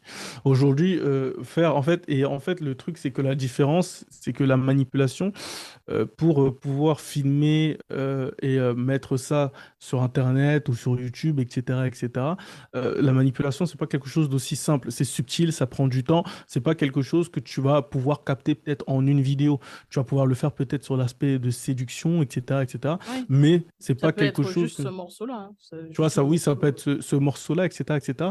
Mais moi, j'ai trouvé ça beaucoup plus intéressant de faire la démarche contraire. Le truc, c'est que beaucoup, en fait, jouent et gagnent de l'argent sur le fait qu'ils impressionnent des gens facilement impressionnables. Donc, par exemple, je te donne un exemple simple, je vais payer une figurante, je vais bien m'habiller, je vais venir, je vais rouler des mécaniques et filmer cet extrait et faire croire aux gens que j'ai vraiment séduit cette personne dans la rue, alors que non, j'ai payé pour que cette personne joue un rôle. Cette femme n'était pas censée réagir comme ça, mais vu que je l'ai payé, peu importe ce que je vais dire caca, elle va rigoler parce que je l'ai payé. D'accord? Et Ouais. je voulais sortir un peu de ce schéma-là où je me suis dit non, non, écoute, je ne vais pas acheter ma crédibilité. Ce que je vais faire, c'est que je vais donner des techniques Et vu que les gens vont tester et vont donner des retours, ça va être ma crédibilité. Parce que moi, Mm. le meilleur professeur, c'est pas celui qui, pour moi, un bon professeur de maths, c'est pas celui qui sait résoudre une équation au tableau. Non, ça sert à rien, ça pue. Le meilleur professeur, c'est celui qui est capable de t'expliquer de A à Z comment résoudre cette équation et que toute la salle de classe, à la fin du cours, sache résoudre l'équation. C'est ça le plus intéressant. Le professeur ne le juge pas sur ce qu'il est capable lui de faire. On le juge sur ce qu'il est capable d'enseigner et de donner. C'est ça qui fait sa paye. Le fait qu'il soit capable d'être un bon professeur et d'enseigner et que sa classe réussisse. Et donc moi, je me suis dit qu'au lieu de faire comme tous ces gens-là et aller prendre une femme, payer et faire semblant d'eux pour m'acheter une crédibilité et qu'on dise «Ah, Doc, t'es trop fort», j'ai choisi la voie difficile. Prendre des gens, donner des techniques, coacher des gens et avoir des résultats. Et aujourd'hui, j'en suis très fier parce que j'ai limite plus de 1000, 1200, 1300, voire plus, je compte pas, de personnes qui testent mes techniques, qui ont parlé avec moi, qui ont réussi grâce à mes techniques et qui sont là pour attester et témoigner de la véracité, de l'efficacité de mes techniques. Et ça, c'est la plus belle des récompenses. En effet, je pense que les témoignages parlent beaucoup, même si ces témoignages peuvent aussi être truqués, hein, on le sait. Ah, Je parle pas forcément dans ton cas, mais c'est Ah vrai oui, oui, qu'il je y vois. a certains qui le font. Et donc, tout Tout à comme les fait. vidéos, ça peut être créé de toutes pièces. Exactement. C'est Mais d'ailleurs pour ça que moi, ce que j'ai fait, c'est que c'est vrai que tu peux truquer des messages, mais truquer plus de 250 messages ou je ne sais pas combien sur la plateforme de TikTok avec 250 comptes, c'est compliqué. Sachant qu'en euh, plus, moi, ce que je fais, c'est que je fais beaucoup de lives. C'est-à-dire que même sur mes lives, tu as encore des retours de gens qui viennent, qui parlent, qui montent au hasard, etc. Donc après, au bout d'un moment, tu vois, on peut pousser le truc et se dire, bon, c'est vrai qu'on peut truquer, etc., etc. Mais après, il y a des choses qui ne montent pas, tu vois. oui, tout à fait. Et voir aussi qu'il y a peu de personnes qui critiquent, sachant que l'Internet est libre, on sait très bien que quand les gens veulent le faire, ils vont le faire sans hésiter. S'il y a peu de personnes qui ont fait du coaching avec toi, qui justement disent qu'ils n'ont pas été satisfaits, ça en dit long. C'est que forcément, il y a un gros taux de réussite et que la plupart des gens qui ont pris ces coachings sont satisfaits. L'argument, je pense que certaines personnes pourraient te donner par rapport à ce que tu disais tout à l'heure et avec le professeur de maths, c'est qu'ils pourraient se dire, mais en fait, si moi aujourd'hui je ne suis pas du tout sportif et que j'ai des compétences quand même, j'ai des connaissances en nutrition, en sport, etc. Et que je me mets à faire du coaching et à transmettre justement ces conseils et que ces personnes arrivent à avoir des résultats grâce à ce que je dis, ça ne veut pas dire que je suis compétent, moi, pour justement faire ce sport. C'est-à-dire que je peux très bien être quelqu'un qui a pas du tout le physique sportif et transmettre des vrais conseils aux personnes. Donc, c'est ce que certains pourraient te dire. Comment est-ce qu'on peut savoir que tu es vraiment bon dans ce que tu fais si ça se base uniquement sur les conseils que tu transmets qui peuvent être, pour certains, dans l'imaginaire de certaines personnes, qui peuvent être conseils qui viennent de d'autres créateurs, tu vois, ou de livres, etc. Ah, Qu'est-ce que tu répondrais à ça? comme dit, comme je l'ai répété, le fait est qu'aujourd'hui, quand tu transmets des choses, ce qui est le plus important, c'est qu'une fois que tu as transmis la chose soit assimilée et applicable. Donc en soi, comment expliquer ça? En soi, que je sois apte ou pas apte à le faire moi-même, c'est pas le débat, étant donné qu'aujourd'hui, si les gens sont capables d'appliquer ce que je dis et avoir des résultats, c'est ça qui compte le plus. On s'en fout de savoir si moi, je suis capable de le faire ou pas. Tu vois ce que je veux dire? Si les gens ont des résultats, en soi, c'est tant mieux. C'est ça le but de la manœuvre. Tu vois ce que je veux dire?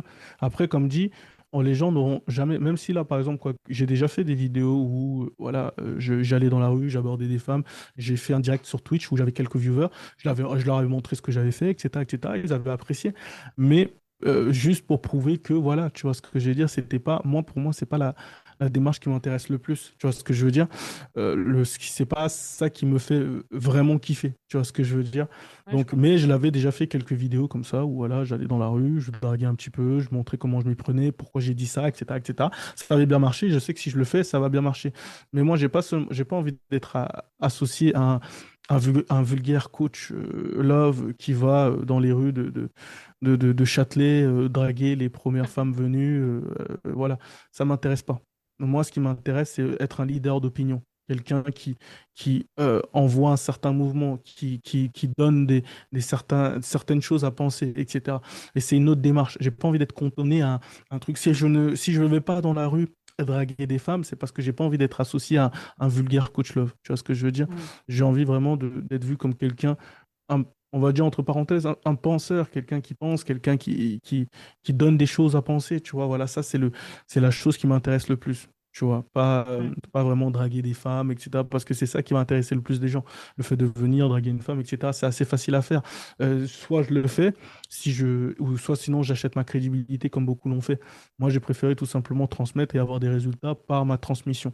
Et je trouve que c'est le plus important. Et tu veux vraiment créer un mouvement de personnes qui partagent tes valeurs et les principes que tu transmets. Tu disais tout à l'heure que la plupart des créateurs payent des filles pour jouer justement dans ces vidéos, donc ces vidéos fake. Est-ce que tu as des éléments concrets qui te permettent de dire Ah oui, ça? j'ai totalement des éléments concrets. Je suis en possession parce que moi, du coup, ça circule, on m'envoie des screens, s'il y a des témoignages, je connais personnellement certaines actrices. Petite pause juste pour te rappeler que si tu apprécies ce podcast, tu peux même mettre 5 étoiles sur Apple Podcast ou sur Spotify. Ça permettra à d'autres personnes de le découvrir. Je te remercie d'avance. Oui, je suis totalement en possession et en position d'affirmer ce que je suis en train de dire.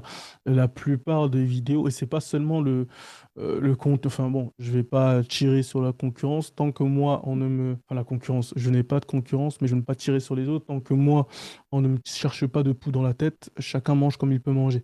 Je suis pas là pour empêcher quelqu'un de manger de son beefsteak ou de remplir son frigo, mais j'ai totalement des éléments pour justifier ce que je suis en train de dire. Et c'est un secret de polichinelle, hein. La plupart des gens le savent, d'accord? Oui. Mais voilà. La plupart des gens D'accord. le pensent et en parlent, mais peu de gens peuvent attester d'avoir justement ces éléments-là Ah oui, oui, que mais il y tu dis avait avoir même en ta des possession. éléments, pour certains, il y avait des éléments sur Twitter, des filles qui ont témoigné, qui ont montré des screens. Ah non, non, c'était Ah oui, totalement... de personnes connues, Ah oui, de oui, de créateurs très personnes connus. totalement... Ouais, de personnes connues, de Je pense que tu personnes... voudras pas citer de nom forcément, Non, je mais cite pas de peut-être nom, que moi je suis... certains comprendront de qui tu Ouais, parles. certains comprendront tout à fait de quel créateur de contenu je parle, des gens que je suis en train de cibler, mais tout à fait, il y avait des preuves de filles qui étaient en train de dire que ouais, il m'a proposé tant pour ça. C'est un secret de polichinelle, tout le monde le sait, d'accord? Il y a pas de truc. Mais moi, je suis allé plus profondément. Donc, moi, j'ai encore sur d'autres créateurs, j'ai des gens qui m'appellent, qui me disent, ouais, Doc, regarde ça, etc., etc. Donc, je suis informé de pas mal de choses et je sais pas mal de choses. Donc, c'est pas des accusations en l'air que je suis en train de jeter. Je sais de quoi je parle et moi, j'ai pas envie d'être associé à ça. Ça serait très, très facile pour moi de le faire, de venir, de trucs, etc. J'ai pas envie d'être associé à ces gens. Donc, je préfère avoir une démarche plus intéressante et une démarche beaucoup plus réfléchie et pondérée. Et ça marche avec moi et c'est tant mieux. Et tu vois, il y a un créateur justement qui est très très très connu. Encore une fois, beaucoup de gens pourront deviner de qui il s'agit, qui disait justement que payait des filles pour, non pas pour la drague, mais pour tourner dans ses vidéos. Il faisait un certain type de vidéo qui avait pour but de donner envie et il affirmait qu'il payait les filles pour être figurantes, non pas pour la drague, mais pour être figurante. Donc c'est pas du tout de ça dont tu fais référence. Moi, comme dit, les gens disent ce qu'ils veulent. Tu vois ce que je veux dire? Les gens disent ce qu'ils veulent. C'est comme dire, je ne sais pas, pour donner un exemple concret, c'est assez facile d'attendre d'être pris la main dans le sac avant de dire ce genre de choses. Tu vois ce que je veux dire? Donc, en soi, oui, je peux dire ce que je veux. C'est comme si tu découvrais quelque chose là, et quelques lives plus tard, je disais oui, non, mais je le fais, hein, non, oui. Non, mais tu peux nous le dire bien avant que tu le faisais. Pourquoi dans tes Non, vidéos, mais etc., justement, tu mais nous... la nuance est dans le type de contenu. Parce qu'il y a le type de contenu dans la rue où le créateur va draguer les filles, va être dans la séduction. Mais il y a un autre type de contenu, celui dont je parle, dans lequel il donne juste envie. Tout comme un créateur pourrait, par exemple, bien sûr, je n'associe pas les femmes à des voitures, mais pour donner un exemple, qui louerait une Lamborghini, par exemple, pour donner envie dans ses vidéos. Tu vois? Je sais pas si tu vois un peu ce que... Ouais, je vois ce que je veux dire. Mais dans ce cas, pourquoi ne pas le dire? Parce que dans la vidéo, quand tu vois la vidéo, tu as l'impression que c'est spontané. Tu vois ce que je veux dire? Or que ça ne l'est pas. Donc, qu'est-ce que ça traduit? Qu'est-ce que cela signifie pour tous les créateurs qui font ça? Parce qu'il y en a plein, il y en a pas qu'un seul qui le fait. Il y en a plusieurs qui le font. Tu vois ce que je veux dire? Mais qu'est-ce que cela signifie? Quand tu fais croire que cela est spontané alors que ça ne l'est pas. Tu vois ce que je veux dire? Donc, c'est ça le truc. Tu vois. Et après, bon, après, je peux très bien dire, non, mais oui, j'ai juste fait ça pour ça, mais pour le reste, c'est assez facile de faire ça aussi. Tu vois Oui, ce que tout je à veux dire? fait. Oui, bien sûr. Donc, voilà. Mais après, bon, moi, comme dit, j'ai des éléments qui me prouvent que je parle pas pour rien. Tu vois ce que je veux dire? Donc, Ouais. du coup, je sais de quoi je suis en train de parler. Quand je vois certaines choses et que je vois certaines choses qui s'accordent, etc., moi, je suis pas dans le doute. Et je suis pas là pour tirer sur qui que ce soit. Honnêtement, tant qu'on se met pas sur mon chemin et qu'on m'empêche pas d'avancer, je suis là pour tirer sur personne. Il y a, on va dire, entre parenthèses, assez d'espace. Bon, c'est une façon de parler, mais assez d'espace pour tout le monde. Tant qu'on ne marche pas sur les pieds, moi, ça me va. Mais c'est juste que j'ai pas envie derrière on vienne parler de, je sais pas, par exemple, je dis n'importe quoi, d'authenticité quand ce n'est pas authentique, de légitimité quand on n'est pas légitime. Ça me fait doucement glousser. Mais tant Ouais. on ne me met pas le bâton dans les roues à proprement parler, ça me va, je tire sur personne. Je sais les vérités, mais je laisse les gens avancer, tant qu'on me laisse avancer. Et tu en as eu des créateurs qui t'ont critiqué sur la plateforme? Les créateurs de bons créateurs de contenu qui m'ont critiqué. Non, j'ai pas eu de créateurs de contenu qui m'ont enfin, j'en ai eu une ou deux qui n'appréciaient pas mon contenu parce comment dire, qui trouvaient mon contenu toxique pour la population, que Ouais. c'est pas une bonne chose, voilà. Donc, critique, ouais, j'ai reçu quelques critiques de créateurs de contenu, mais ça s'arrête là. Après, le reste, c'est pas vraiment des critiques, c'est plus des bruits de tonneaux vides qui font du bruit. C'est une expression que mon père adore et qui me dit souvent des tonneaux vides qui font du bruit. Et c'est D'accord. exactement ça. J'ai eu des retours de tonneaux vides qui font des bruits, mais eux, je ne les considère pas des critiques constructives ou on va dire à peu près intéressantes. Oui, j'en ai eu. Le reste, je ne calcule pas trop. Tu en feras rien finalement de ces critiques-là. Et, C'est même pas des critiques, c'est des attaques puériles parce que la personne ou les personnes se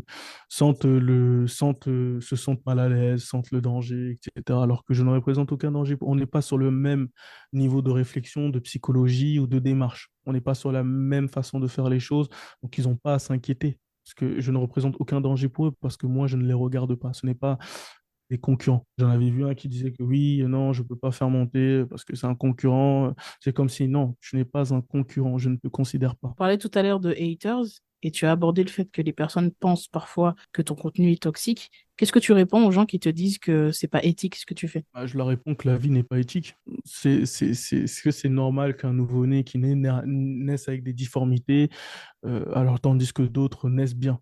Non, ce n'est pas éthique, ça ne se fait pas. Est-ce que c'est normal que d'autres vivent dans la pauvreté tandis que d'autres ont tellement d'argent qu'ils ne savent pas quoi en faire? Non, ce n'est pas éthique, ce n'est pas juste. La vie n'est pas éthique, la vie n'a pas été constituée pour être juste. La vie est ce qu'elle est. Tu vois ce que je veux dire? Il faut l'accepter. Donc là, moi, je suis pas là pour te faire du contenu éthique, bisounours et plaire à tout le monde. Je suis là pour dire une vérité que personne ne veut voir et que ça met mal à l'aise. C'est tout. Parce qu'aujourd'hui, vu que tu traites de manipulation, tu n'aides pas seulement les personnes à manipuler, mais tu aides aussi beaucoup de personnes à ne pas se faire manipuler. Exactement, j'ai eu pas mal de retours, les gens n'en parlent, enfin je n'en parle pas parce que moi j'aime pas, je suis pas là pour prouver. J'ai eu énormément de retours de personnes qui m'ont dit oui, grâce à toi Doc, je suis sorti d'une relation de tant d'années, grâce à tes techniques, voilà, j'ai pu m'en sortir, j'ai réalisé ce qu'il faisait, ça m'a aidé à me protéger, etc. Je te remercie. Donc oui, j'aide beaucoup de gens à comprendre la manipulation dans son ensemble. Après maintenant, pour moi, la manipulation c'est comme une arme. Une AK-47, pardon, n'est dangereuse qu'à partir du moment où tu pointes cette arme sur quelqu'un et que tu as l'intention de tirer. Si tu prends cette AK-47 et que tu la mets sur ton mur, ça ne sera qu'un objet décoratif et ça ne représentera aucun danger pour qui que ce soit. Donc l'arme n'est dangereuse qu'aux mains de l'utilisateur. Donc la manipulation, c'est pareil. Soit tu t'en sers pour te protéger, soit tu t'en sers pour l'offensive, soit tu t'en sers pour l'offensive pondérée, ça veut dire une offensive dans le sens où tu veux pas faire de mal aux gens, tu veux juste toi monter les échelons pour t'en sortir. Donc en soi, je trouve ça, chacun fait l'utilisation qu'il veut. Moi, je suis là juste pour donner les munitions. Est-ce que tu aurais peut-être deux ou trois conseils à donner à une personne pour éviter justement de se faire manipuler? On va dire, on va rester dans le cadre relationnel romantique, parce que c'est ce qui intéresse le plus les gens. Pour éviter de se faire manipuler, excellente question. Il y a plusieurs manières d'éviter de se faire manipuler, mais Dans si le on devait en cadre d'une tenir que relation amoureuse. dans le cadre d'une relation amoureuse, excellente. Donc, dans le cadre d'une relation amoureuse, déjà, premièrement, comprendre que le cœur n'a aucun rapport avec ce que tu choisis. Ça reste le cerveau. Le problème, c'est que quand on dit oui, c'est le choix du cœur, pas du cerveau, on légitime nos choix de merde. Et je pense que ça, c'est dévastateur pour l'esprit et pour les choix qu'on va avoir à faire dans la relation. Ton cerveau est responsable des choix que tu fais, rien d'autre. À partir du moment où tu es capable de comprendre cela, tu vas être capable, pardon, de pouvoir prendre les meilleures décisions dans ta relation. Si tu te fais tromper, tu sauras qu'il faut quitter. Si tu te fais frapper, tu sauras qu'il faut quitter. Parce que tu n'agis pas par émotion, tu agis avec réflexion et avec comment dire, avec l'instinct de nécessité. Ça, c'est la première chose. La deuxième chose que je conseillerais dans les relations, c'est de tout simplement prendre le temps de l'observation. Il est vrai que quand tu es dans l'euphorie de la chose, quand tu es, on va dire, amoureux, que tu es vraiment piqué, tu es tenté de tout laisser valser sans essayer de comprendre, observer ton partenaire. Il est très important d'observer, de comprendre son partenaire parce qu'en faisant cela, tu vas être capable d'anticiper certaines réactions. Tu vas être capable de mieux le comprendre pour mieux l'accompagner.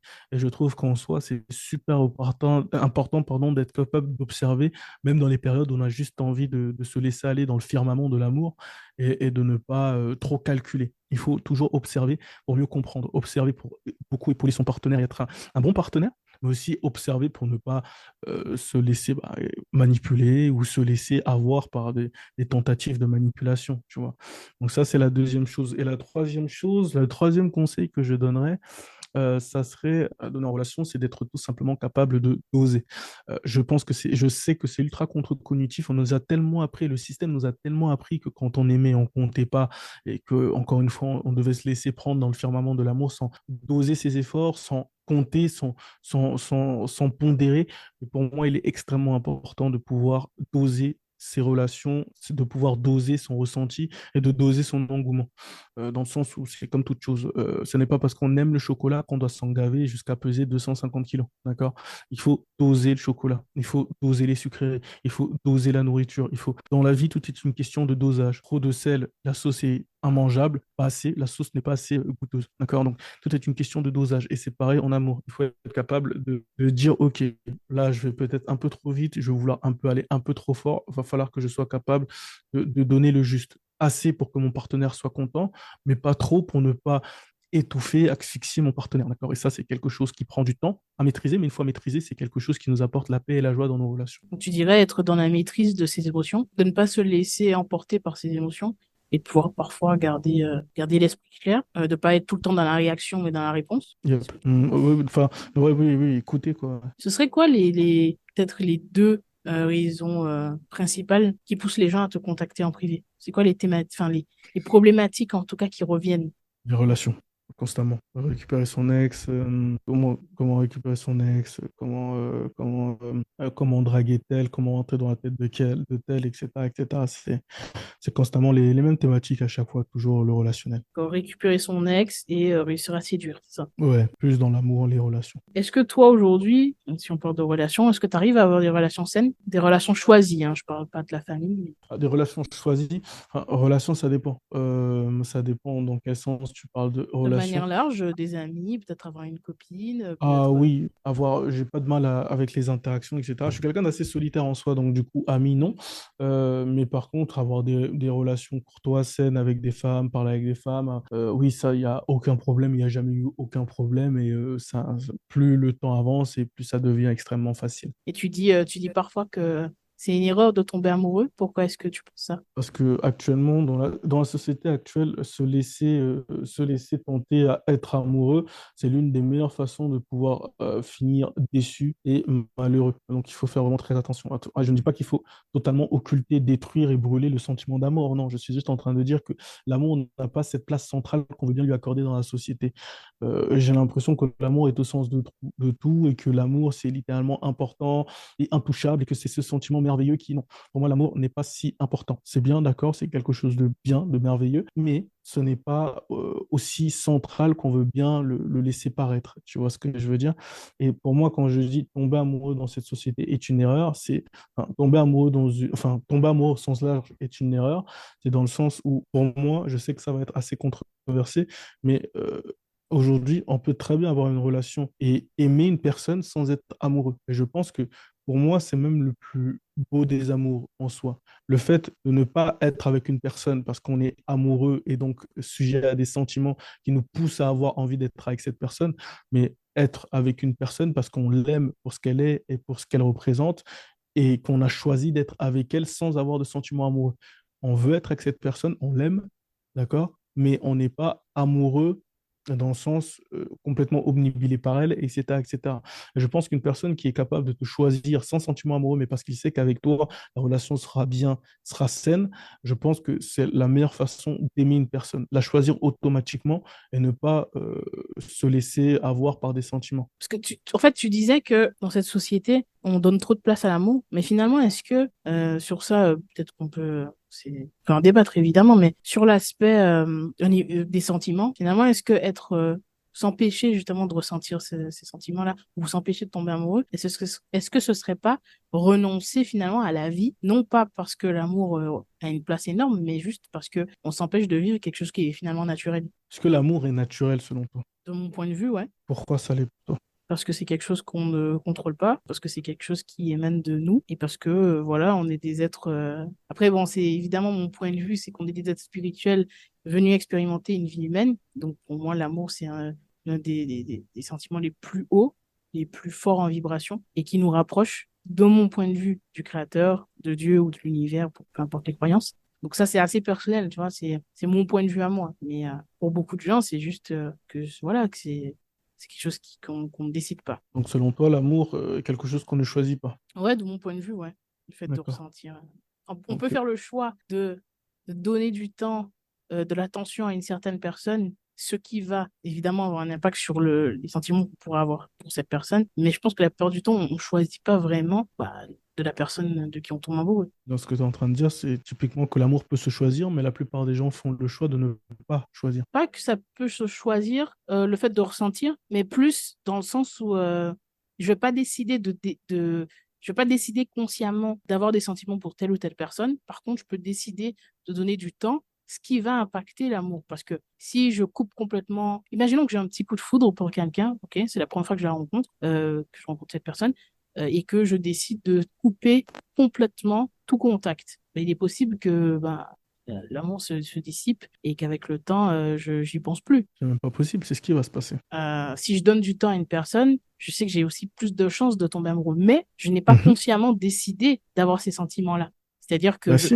la plupart, pour moi, enfin, de mon point de vue, lorsqu'on aime, on ne sait pas pourquoi. Vraiment, tu vois. Mais Évidemment, après, on ça, va se c'est dire, je suis attiré, cette personne est intelligente, marrante, mais la plupart du temps, c'est pas conditionné à ces qualités-là, tu vois. Après, ça, ce n'est pas la question. L'amour, c'est quoi? L'amour, c'est de tomber petit à petit avec le temps d'une personne. On est bien d'accord. Donc, si je t'accorde du temps sciemment, délibérément, je suis en train de te donner des chances de me faire tomber amoureux. Donc, techniquement, si je te donne des chances de me faire tomber amoureux ou amoureuse dans ton cas parce que tu es une femme, qu'est-ce que cela implique de mon choix? Qu'est-ce que cela signifie? Qu'est-ce que cela montre de mon choix? Que je suis tout simplement en train de faire quoi? Je suis en train d'accepter une probabilité, une possibilité que tous les deux nous puissions développer des sentiments. Si je Oui, décide, je sais que tu représentes un potentiel danger et que finalement, je décide de couper les ponts, je ne tomberai pas amoureux de toi. Mais le fait que je t'ouvre la porte et que je t'ouvre la porte à ma vie, que je t'accorde mon temps, littéralement de ma vie, parce que le temps, c'est de la vie. Le temps, c'est du temps qui s'écoule, c'est la vie qu'on ne récupérera pas. Donc, je t'accorde symboliquement de ma vie. Donc, bien évidemment que je suis en train de choisir de te laisser une opportunité de me faire tomber amoureux. Donc là, alors d'une manière détournaire, je fais le choix. je suis quand même partiellement d'accord avec toi. C'est vrai que lorsqu'on fait le choix de donner du temps, on sait à quoi on peut s'attendre, évidemment, et je pense que c'est vraiment important de prendre ses responsabilités à ce niveau-là, notamment pour les personnes qui sont dans la dépendance affective et qui disent qu'ils n'arrivent pas à sortir de ça. La réalité, c'est que si on coupe complètement les ponts et qu'on arrête je sais pas moi, de stalker ou autre, bon, évidemment, c'est plus facile d'en sortir. Mais il y a beaucoup de cas où on ne choisit pas en fait de côtoyer une personne. Ça peut être un collègue, ça peut être une personne à l'école, à la fac ou autre. Ça peut être des personnes que tu es obligé de voir finalement au quotidien. Et tu vas développer des sentiments que tu ne veux pas ressentir. Donc tu es dans le rejet de ce que tu ressens, mais tu les ressens quand même, ces sentiments-là. Tu vois? On n'est pas obligé de développer des liens privilégiés.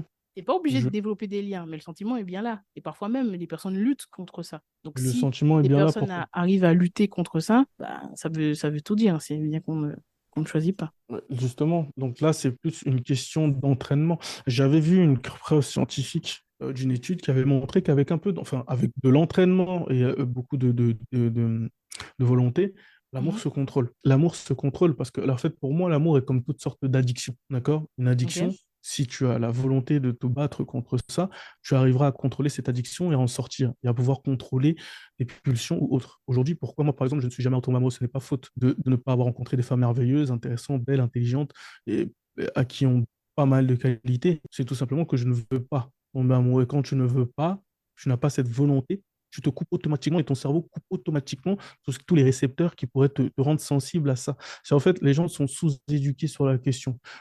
C'est la volonté des médias, du système de nous faire croire que quand on aime, on ne compte pas, quand on aime, on ne choisit pas. C'est beaucoup plus facile de contrôler des personnes qui sont sujets qui sont incapables de contrôler même leurs sentiments les plus primaires que d'être en face de personnes qui vont être capables de contrôler leurs sentiments, contrôler comment penser, contrôler, etc., etc. Donc, Oui. c'est l'avantage de tout ce système-là de nous faire croire qu'on ne peut pas contrôler. Mais la réalité, c'est que l'amour se contrôle. Il faut de l'entraînement, il faut une certaine volonté, mais ça se contrôle. Pourquoi?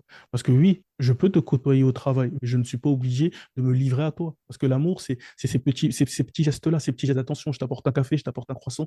L'amour, c'est le fait de parler, de se livrer, de parler de son enfance, de ses difficultés, de ses doutes. L'amour, c'est de De s'ouvrir créer à du l'autre. lien finalement. Exactement, créer du lien. Et le fait de créer du lien va créer ce sentiment. Mais tu ne crées pas de lien, tu ne tomberas pas amoureux. Ouais. Tomber amoureux au premier regard, c'est beau pour les films, pour les romans. C'est rare. Je ne sais pas si ça t'est déjà arrivé, moi perso non. Mais Non, mais ça peut arriver à certaines personnes, mais c'est un phénomène rare.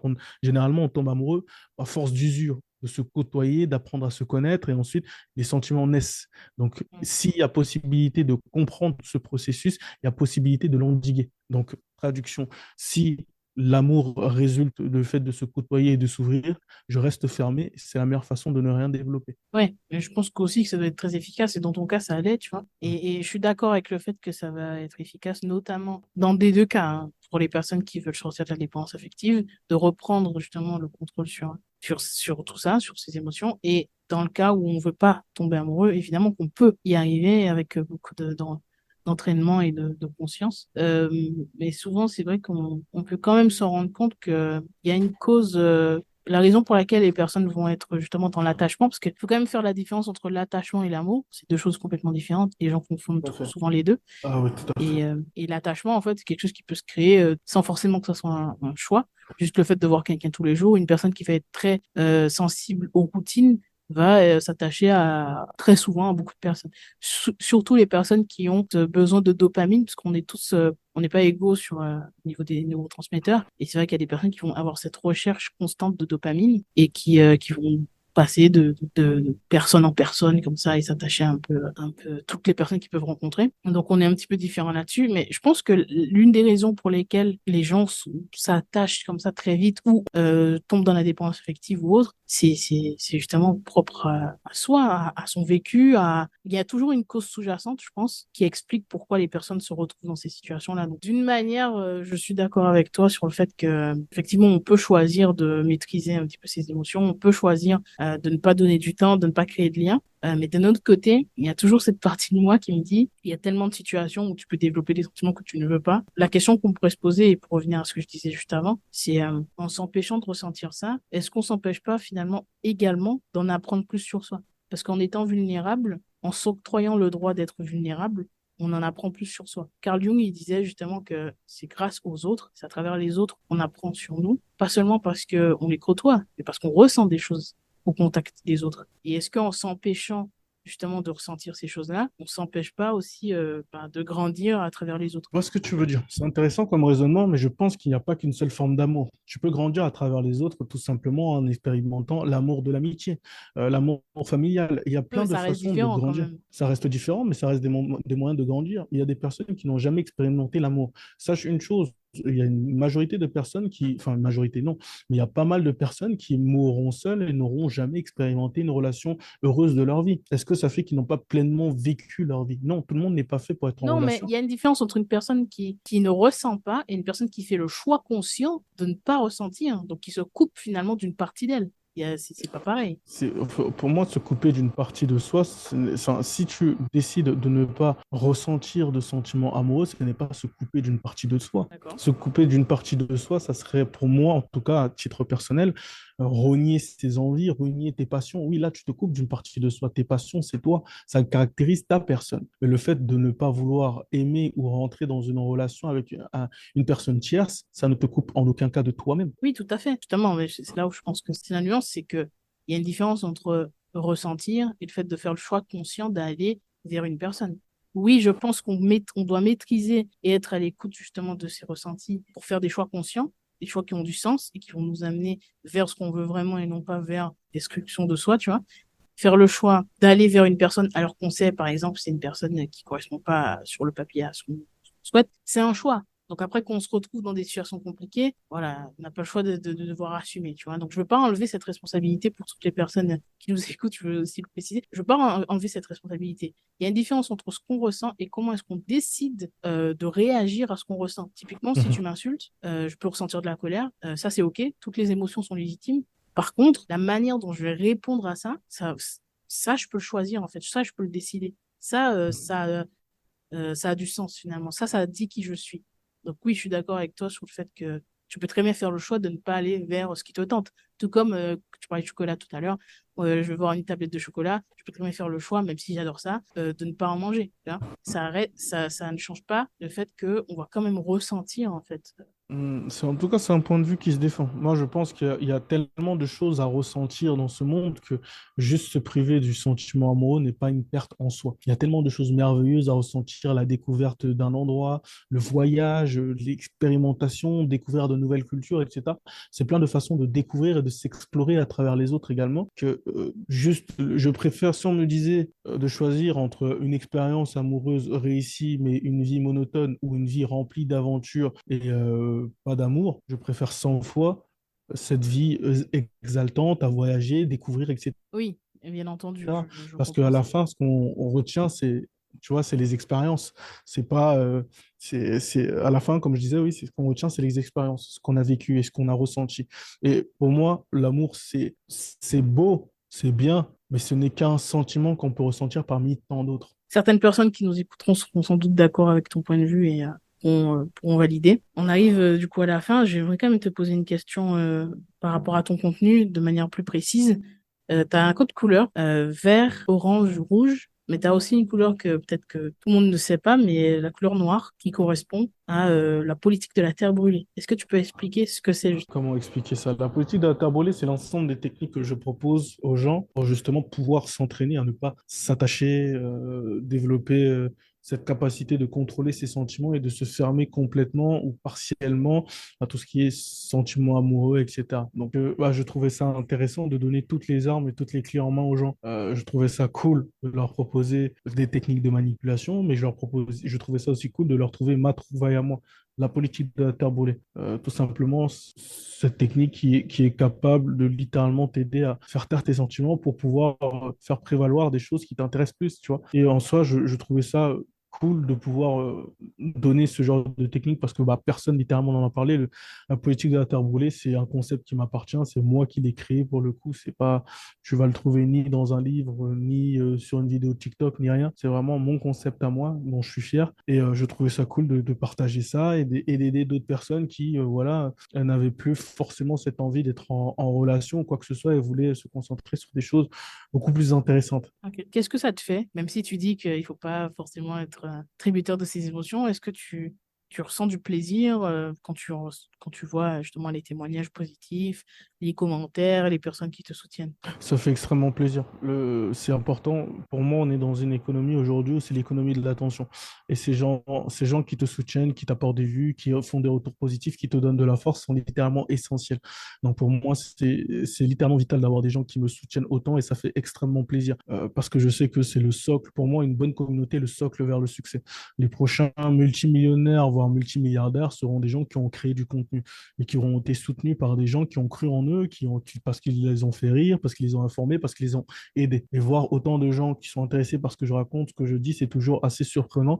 Mais ça me fait vraiment très plaisir et ça me montre que ce que je fais ne rentre pas dans les oreilles d'un sourd et que ça intéresse des gens. Et quand ça intéresse des gens, ça veut dire que tu es sur la bonne voie et qu'il faut persévérer. Je vais te poser une question que je pose à chaque invité. Qu'est-ce que ça signifie pour toi être inspirant? Pour moi, être inspirant, c'est littéralement aller à contresens, être capable de mener des idées sans aucune crainte d'être à contre-courant, justement, d'être rejeté ou d'être raillé. Pour moi, être inspirant, c'est littéralement une personne qui est capable de faire d'une graine de pensée un baobab d'idées. Et c'est ça pour moi, être inspirant. Super. Dernière question, c'est quoi la suite? C'est quoi le prochain step pour Doc Wilka? Devenir incontournable. Ok. Et ça se traduit par quoi? Ça se traduit par être partout, être vu partout, littéralement être le genre de personne que tu dis manipulation, tu penses de Quilka. Littéralement, c'est ça. Pour moi, le next step, c'est d'être le leader incontesté et incontestable de cette niche, que ça soit ici en France, que ça soit en Europe, que ça soit dans le monde, que le nom de Doc Wilka résonne dans le monde entier. Voilà le next step. Super.